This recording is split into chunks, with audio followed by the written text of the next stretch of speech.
Bien-aimés dans le Seigneur, bienvenue à notre cri de minuit. Nous sommes à notre conférence des réunions de Jéricho. Et pour cette nuit, nous avons notre première séance du cri de minuit. Nous parlons du cri de minuit, nous sommes à une certaine veille de la nuit. Et si jamais la nuit on entend un cri, c'est que cela est pour un avertissement ou une interpellation. Ce soir, nous espérons par la grâce de Dieu que le Seigneur parlera un cœur, que le Seigneur va interpeller quelqu'un dans sa chambre, de là où tu es, peut-être dans ta maison, dans ton salon, assis sur ton canapé. Dieu veut te parler ce soir. Il t'adressera quelque chose de merveilleux, quelque chose qui sans doute va changer ta vie, qui va ajouter un plus à ce que tu as déjà. Parce que lorsque le Seigneur arrive, forcément il vient ajouter quelque chose. J'aimerais te dire comme ça que le Seigneur est une valeur ajoutée à tout ce que tu as toujours entendu. Le Seigneur est une valeur. Alors ce soir, nous allons prier pendant un petit temps. Nous prions et nous disons Seigneur, c'est toi que nous voulons. Père, c'est toi que nous voulons, c'est toi que nous voulons, c'est toi que nous voulons. Nous ne voulons pas un homme, mais c'est toi que nous voulons. Nous te voulons toi à travers les hommes, certes Père, mais c'est toi que nous voulons. Nous ne voulons pas entendre nos émotions. Nous ne voulons pas entendre nos sentiments, nos ressentis. Nous ne voulons pas entendre notre connaissance. Nous ne voulons pas entendre notre sagesse. Nous ne voulons pas entendre notre science. Nous ne voulons pas entendre nos mystères. Mais c'est toi que nous voulons. Nous voulons ta voix, Père. Nous voulons entendre ta parole. Ta parole qui est celle qui a créé toutes choses. Ta parole qui est infiniment puissante. Même lorsque les hommes pensent qu'ils te connaissent assez, nous nous rendons bien compte que Seigneur, tu es infiniment puissant, tu es infiniment grand. Et il n'est toujours pas évident pour nous de te connaître entièrement. Mais ce soir, nous voulons t'entendre. Laisse-nous, Père, par ta grâce, découvrir cette partie de toi que tu aimerais nous transmettre ce matin, alors que nous sommes là pour offrir le minute.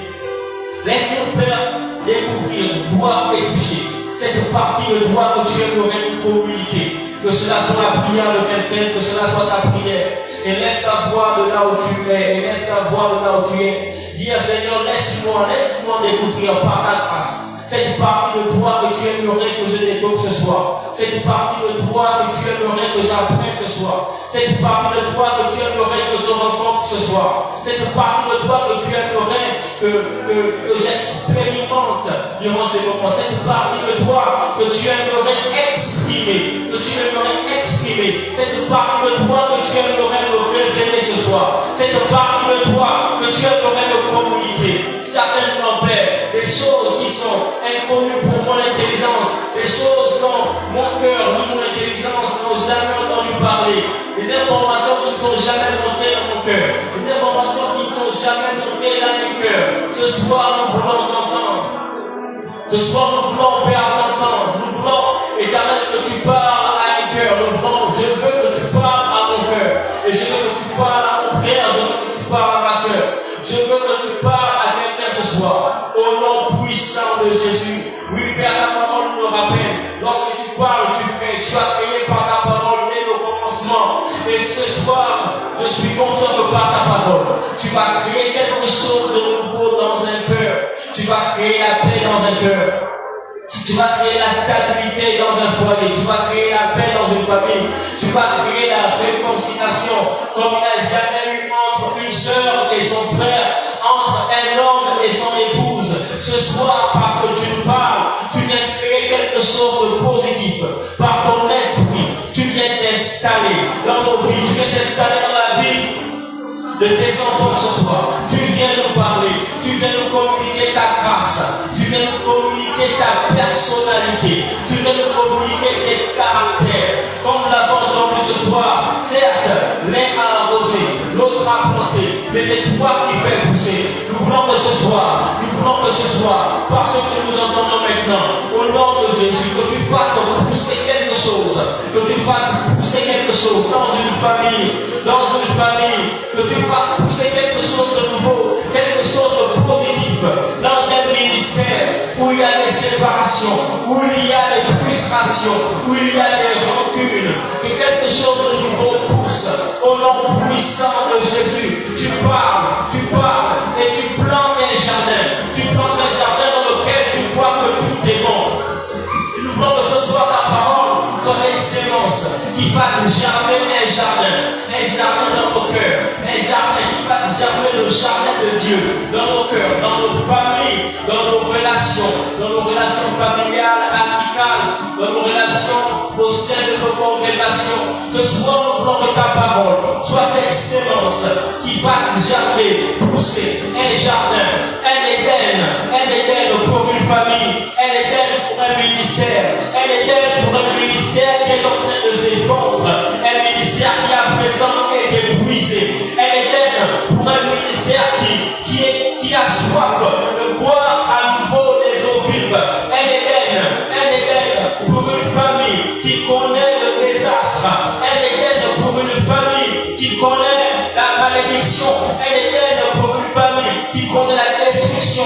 Ce soit ta parole et cette sémence qui fera pousser ton jardin, cette sémence qui fait pousser ton jardin dans un cœur, cette sémence qui fait pousser ton jardin dans les institutions de cette nation, cette sémence qui fait pousser un jardin nouveau, un jardin que tu appelles bon, un jardin que tu qualifies de bon dans nos domaines professionnels, au nom puissant de Jésus. Un jardin nouveau pousse en sorte qu'une maman soit un exemple, une maman soit une source de bénédiction pour ses enfants, un papa soit une source de bénédiction pour ses enfants.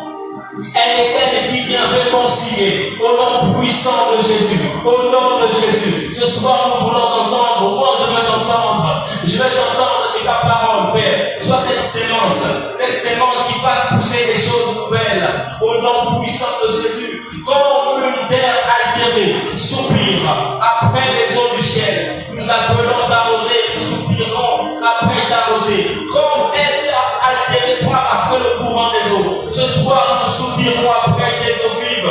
Ce soir, nous soupirons après tes eaux vives.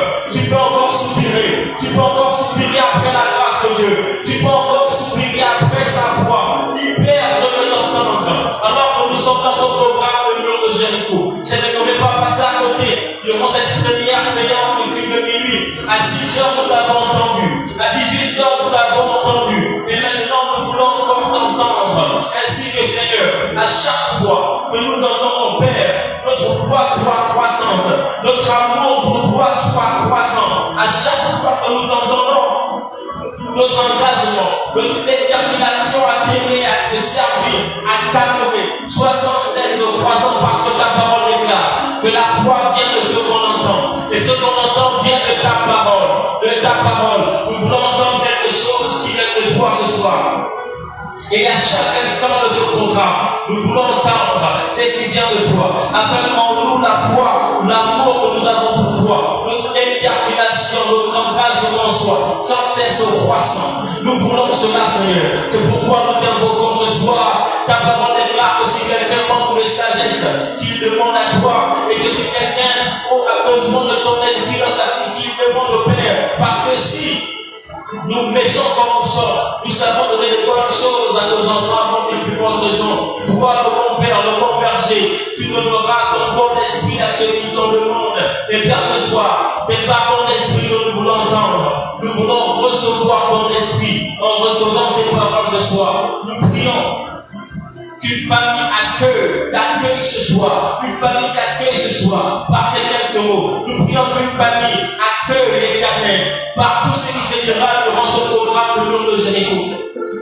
Et nous savons que lorsque tu rentres dans une maison, tu viens tout transformer, tu viens tout changer, tu viens tout recréer, tu viens créer, tu appelles à l'existence les choses qui ne sont pas, tu appelles la lumière, tu dis que la lumière soit, ainsi les ténèbres disparaissent, tu sépares la lumière des ténèbres, désormais tu fais régner la lumière dans une maison, désormais tu fais régner la lumière dans un cœur, désormais tu fais régner la lumière dans une vie, désormais tu fais régner la lumière dans un foyer, désormais tu fais régner la lumière dans les projets, désormais tu fais régner la lumière dans le mariage, désormais tu fais régner la lumière dans le domaine professionnel de quelqu'un, dans ses business, désormais tu fais régner la lumière. Les ténèbres sont désormais séparées de la lumière parce que tu parles, et tu nous donnes à nous qui sommes tes fils cette capacité de parler. Tu nous concèdes ce pouvoir. Merci pour ce pouvoir, Père. Merci parce que nous savons que tu es présent. Tu es avec chaque chacun de nous ce soir. Et nous te rendons toute la gloire, Seigneur. Nous ne pouvons que te rendre la gloire parce que tu es fidèle. Même lorsque nous sommes infidèles, tu demeures fidèle. Tu demeures fidèle pour accomplir ta parole. Tu dis que là où l'autre soit dans ton nom, tu te tiens présent au milieu d'eux. Tu te tiens présent. Et tu dis que lorsque tes enfants sont rassemblés, c'est comme l'onction qui descend sur la tête, qui vient sur la tête, qui descend sur la barbe de la main, ensuite sur ses vêtements. Tu répands la bénédiction en abondance. Vous, tes enfants, se rassemblent pour la gloire de ton nom. C'est pourquoi ce soir, nous pouvons te rendre la gloire avec des multiples acclamations. Nous pouvons te rendre la gloire. Tu prends de notre cœur avec l'adoration qui vient le plus profond de nous. Nous pouvons te rendre la gloire et t'exprimer, Père, notre joie de t'appartenir. Nous te rendons la gloire et nous t'exprimons notre bonheur de t'appartenir. Nous t'exprimons notre bonheur d'appartenir au Dieu véritable. Parce que ta parole déclare à tous ceux qui l'ont reçu, à ceux qui croient en son nom, elle a le pouvoir de devenir enfants de Dieu. Nous n'avons fait de recevoir, c'est toi qui es venu à nous. Nous ne sommes pas venus à toi, mais toi le premier, tu es venu à nous. Et pour cela, nous te rendons la gloire. Nous te rendons la gloire. Nous te rendons la gloire. Nous t'acclamons ce soir. Nous te disons merci, Seigneur. Nous te disons merci. Nous te disons merci. Que la gloire revienne à notre Dieu. Bien-aimés, chers frères et sœurs, bonsoir. Je vous salue dans le bon nom de Jésus. Et une fois de plus, je viens vous affirmer que je suis content d'être avec vous ce soir, à ceux qui sont en direct, je dis bonsoir, à ceux qui sont en présentiel, je dis bonsoir, et que Dieu bénisse chacun. Je ne pourrais non plus continuer sans adresser l'honneur à qui le droit. Je bénis le Seigneur pour notre Père, le prophète Armel Mwanga, qui sans cesse nous montre la voie à suivre, qui sans cesse nous encourage et nous encadre sur le bon chemin. L'apôtre Paul a pu dire, soyez mes imitateurs, comme moi je le suis du Christ. Et nous avons un bon exemple à imiter, mes oreilles et mes soeurs. J'aimerais que de là où tu es, tu acclames pour le prophète Armel Mwanga, tu acclames pour sa charmante épouse, que tu déclares des paroles de bénédiction. Tu déclares des paroles, c'est vrai. C'est le supérieur qui devient inférieur. Et si dans ton cœur, tu as de l'amour pour ton Père, confesse des bonnes paroles à son enfant. Pendant que je parle ainsi, si dans ton cœur, tu as de l'amour pour ton papa, pour ta maman, pour ton frère, confesse des paroles positives à son enfant. Confesse des paroles positives. Par ces paroles, dis à Dieu combien tu aimes ton frère, ta soeur, combien tu aimes ta famille. Et dis à Dieu de se souvenir de ta famille, de tes proches, de ces personnes que tu aimes. Parce que si quelqu'un dit qu'il veut servir Dieu alors qu'il n'a pas choisi les siens, alors il se trompe. Il se trompe énormément. Et il fait fausse route. Nous saluons ceux qui nous regardent d'abord et ceux qui nous regardent même de l'extérieur du pays, certainement du Congo, du Sénégal et de partout dans le monde.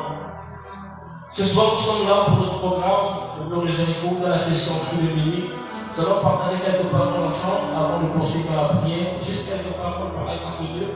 Nous allons sans doute revenir sur ce que nous avons entendu le matin, mais ce soir, le Seigneur aimerait ajouter quelque chose. Il aimerait ajouter quelque chose à moi, mais à toi aussi. Il aimerait t'aider quelque chose simplement parce qu'il t'aime. Et lorsque le Seigneur aime, il parle sans cesse. Il parle et il parle et il parle encore. Et ce soir, j'aimerais que tu te tiennes dans la meilleure position, que tu sois à l'aise afin d'entendre la voix de Dieu. Si tu es d'accord avec moi, dis Amen. Amen. Ceux qui sont en direct, vous pouvez mentionner Amen. Je suis dans la joie, je suis content d'être là. Et rapidement, nous allons partager quelque chose. Nous allons ouvrir le livre dans le livre de Genèse. Genèse au chapitre 3. C'est un passage que nous avons partagé ce matin et nous allons avancer dans ce passage. Je vais faire une lecture rapide des quelques premiers versets du livre de Genèse au chapitre 3. Je vais commencer à partir du verset 1. Le serpent était le plus rusé de tous les animaux des champs que l'Éternel Dieu avait fait. Il dit à la femme, Dieu a-t-il réellement dit, vous ne mangerez pas de tous les arbres du jardin? La femme répondit au serpent, nous mangeons le fruit des arbres du jardin. Mais quant au fruit de l'arbre qui est au milieu du jardin, Dieu a dit, vous n'en mangerez point et vous n'y toucherez point, de peur que vous ne mouriez. Alors le serpent dit à la femme, vous ne mourrez point. Mais Dieu sait que le jour où vous en mangerez, vos yeux s'ouvriront et que vous serez comme des dieux connaissant le bien et le mal. La femme vit que l'arbre était bon à manger et agréable à la vue, et qu'il était précieux pour ouvrir l'intelligence. Elle prit de son fruit et en mangea. Elle en donna aussi à son mari qui était auprès d'elle et il en mangea. Je vais répéter une parole. Mais quant au fruit de l'arbre qui est au milieu du jardin, c'est le verset 3, Dieu a dit, vous n'en mangerez point et vous n'y toucherez point, de peur que vous ne mouriez. Alors là, Dieu a prévenu. Il a dit à l'homme que le fruit qui se trouve au milieu du jardin, vous ne mangerez point de peur que vous ne mouriez. Mais juste après le discours de Dieu, il est écrit, alors le serpent dit à la femme, vous ne mourrez point. Nous sommes devant un discours contradictoire à ce que Dieu a avancé. Dieu a dit à l'homme et à la femme que le jour où vous en mangerez, vous mourrez. Et le serpent vient dire le contraire, vous ne mourrez point. Il dit, vous ne mourrez point. Mais Dieu sait que le jour où vous en mangerez, vos yeux s'ouvriront et que vous serez comme des dieux connaissant le bien et le mal.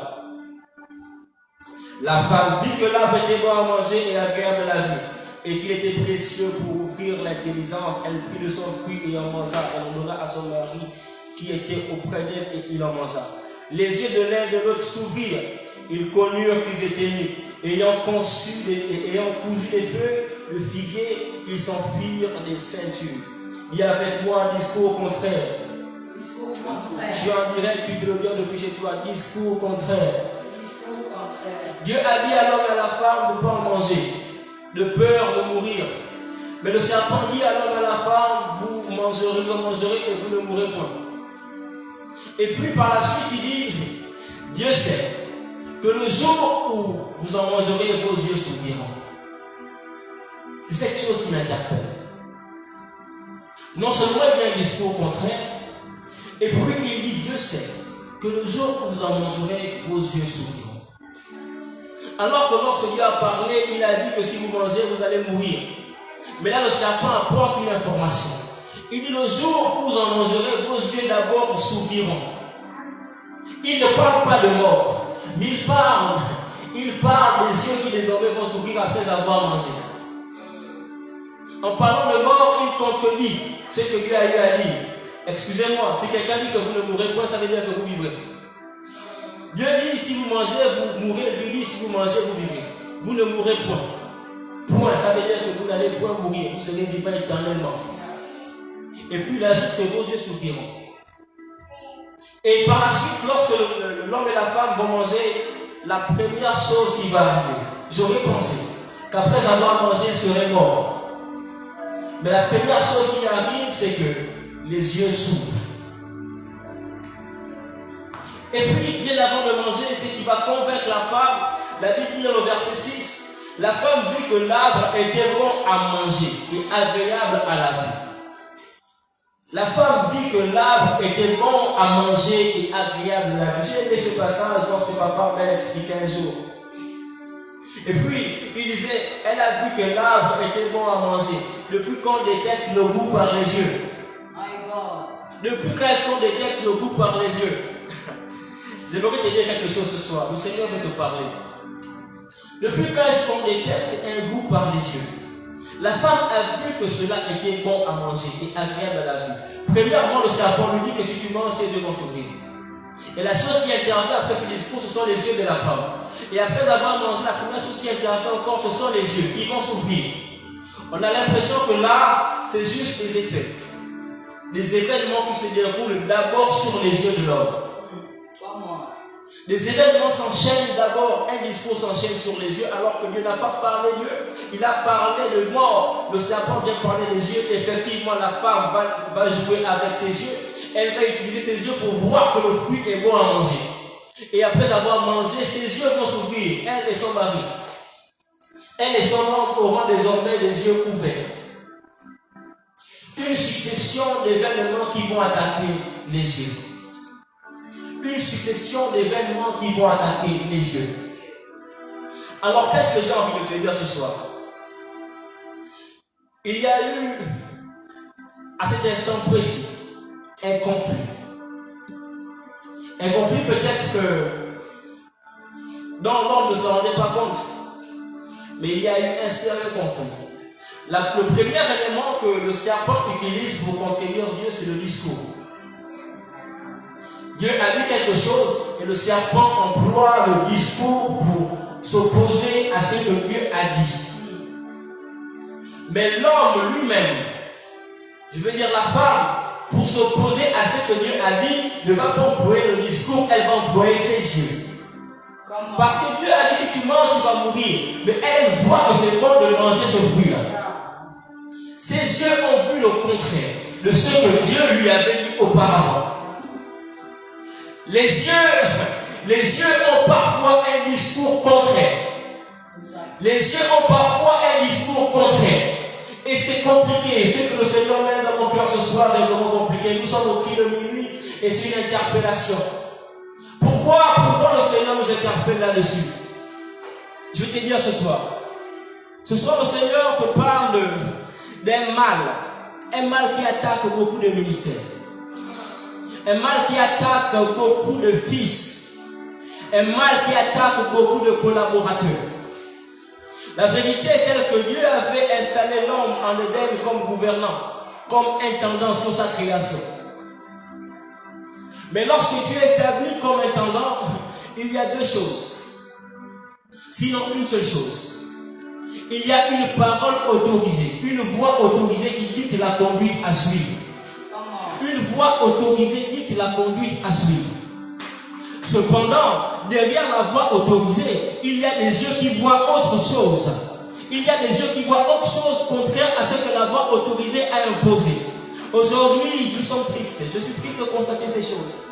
Et ce soir, au cri de minuit, le Seigneur veut nous interpeller sur ces éléments. Il veut nous interpeller sur ces éléments. Pourquoi? Parce que beaucoup de ministères ont été détruits par cette guerre. Il y a des personnes qui se sont retrouvées en Éden. Lorsqu'on parle d'Éden, je parle du jardin de Dieu. Là où Dieu fait vivre l'homme dans l'abondance. Là où Dieu est en contact avec les hommes à tout moment. Il y a des personnes qui ont vécu des situations comme ça dans leur vie où tout va comme sur des roulettes dans leur vie spirituelle, dans leur relation avec Dieu. Ils ont des échanges avec Dieu. Ils parlent avec Dieu. Dieu les nourrit même de ses propres mains. Et puis, Dieu donne la conduite à suivre. Certainement, Dieu a donné la conduite en Éden par lui-même. Il a dit ne mangez pas. Mais aujourd'hui, tu es assis dans un ministère où tu as une voix autorisée qui donne la conduite à suivre, qui donne la conduite à tenir. Mais tu es devenu tellement spirituel, tu vis ton Éden et tes yeux sont ouverts. De telle sorte que même lorsque la conduite à suivre t'est donnée par la voix autorisée, parce que tu as une révélation, parce que tu as une vision, parce que tu as un songe, tu oublies la directive que la voix autorisée a donnée. Tu te permets désormais de vivre selon ce que tu vois, parce que tu estimes que désormais tes yeux sont ouverts. Laisse-moi te dire quelque chose. Il n'est pas possible de vivre sans s'aimer soi-même. Sinon, tu vas te faire du mal. Il y en a qui, je ne sais pas s'il y en a comme ça, qui n'aiment pas leur tête. Ils n'aiment pas leur façon de réfléchir. Ils n'aiment pas leur façon de faire les choses. Ils n'aiment pas leur façon de se comporter eux-mêmes. C'est assez rare. Parce que chacun pense toujours qu'il est parfait. Et puis, lorsque je parle de voix autorisée, je parle de la directive que Dieu a donnée à l'homme dans le jardin. L'homme devrait comprendre que dans cette institution, la tête, c'est d'abord Dieu lui-même. Et d'ailleurs, il dit que l'onction est d'abord répandue sur la tête, ensuite elle coule sur la barbe et elle va dans la suite. Sur les vêtements. Le fait de s'opposer à la voix autorisée. Seigneur, permets-moi de le dire. Le fait d'avoir un discours contraire, parce que désormais tu as une révélation contraire. c'est de te détourner de la tête. Si tu n'as plus de tête, c'est que tu n'as plus d'onction sur toi. Parce que l'onction est censée couler sur la tête d'abord. Si tu te détaches de la tête, alors tu n'as plus d'onction sur toi. Tu n'as plus aucune onction. Et l'huile, elle coule sur la tête d'abord. La tête ne peut pas aller à gauche et les yeux vont à droite. La tête t'a dit, si tu manges, tu meurs. Mais les yeux te disent que si tu manges, tu verras. Et tu seras comme. Mais tu laisses le discours de la voix autorisée pour t'a donner le discours de ta vision, de ta révélation, de ton songe, de tes propres yeux. Il y a une chose que tu devras comprendre ce soir. C'est que il y a deux discours qui s'opposent. Celui du serpent et celui de Dieu. Et puis, il a appelé prince des ténèbres. Jamais nulle part, il a été appelé roi. Sauf par analogie. Par analogie, quelqu'un parle et il a fait l'analogie entre le roi des Perses et le diable qui avait attaqué.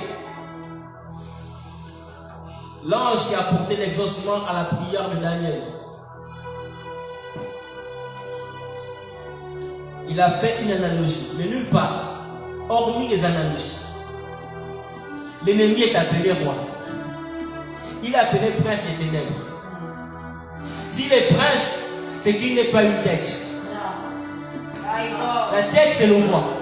Si lui est prince, c'est qu'il n'est pas une tête. C'est-à-dire que si tu t'attends à son discours, c'est que tu t'alignes derrière quelqu'un qui n'est pas une tête et jamais une onction ne coulera sur lui. Et jamais donc une onction ne coulera sur toi. Parce que désormais, tu es derrière quelqu'un qui n'est pas une tête. Tu es derrière quelqu'un qui est un prince. Un roi, par contre, est une tête. Il est la tête d'un peuple, d'un royaume. Ça veut dire qu'un roi peut recevoir l'onction et la transmettre. C'est pourquoi lui-même qui est la tête, qui est le générateur de l'onction, peut nous la transmettre. Et dans l'institution d'Éden, il était la tête, il a donné un discours. Ne mangez pas sinon vous mourrez. Et celui qui n'est pas la tête a donné un autre discours. Et bizarrement, le discours de celui qui n'est pas la tête a convaincu la femme que ce qu'elle voyait était bon à manger.